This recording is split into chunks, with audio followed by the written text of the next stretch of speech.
1966 সাল থেকে শুরু হওয়া হুয়ান গাম্পা ট্রফি কেবল একটা প্রীতি ম্যাচ নয়, এটা বার্সেলোনা ক্লাবের ঐতিহ্য, আবেগ আর নতুন মৌসুমের শুভ সূচনার এক অবিচ্ছেদ্য অংশ। ক্লাবের প্রতিষ্ঠাতা হুয়ান গাম্পারের স্মরণে প্রতি বছর মৌসুম শুরুর আগে বিশ্বজুড়ে বার্সেলোনা ভক্তদের এই এক ম্যাচের জন্য মুখিয়ে থাকতে দেখা যায়।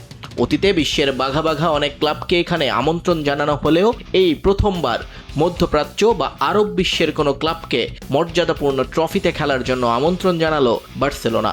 এবারের হুয়ান গাম্পারে বার্সার প্রতিপক্ষ মিশরীয় ক্লাব আল আহলি। আর এই বিশেষ আমন্ত্রণ পাওয়ার পেছনে রয়েছে আল আহলির বিশাল অর্জন এবং বিশ্বজুড়ে তাদের আকাশ ছোঁয়া জনপ্রিয়তা।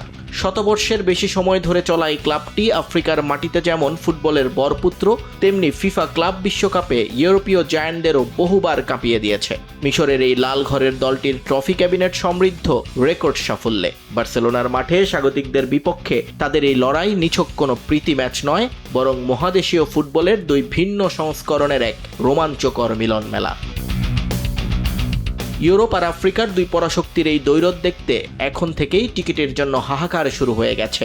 নতুন ক্যাম্প নুর গ্যালারি ভর্তি দর্শকের উন্মাদনা, পেদ্রি লামিনে ইয়ামালদের পাসিং জাদু আর আল আহলির আক্রমণাত্মক ফুটবল, সব মিলিয়ে 19 আগস্টের এই রাতটি হতে চলেছে ফুটবল ইতিহাসের এক অনন্য দলিল। নিয়ন মোহাইমিন, সময় সংবাদ।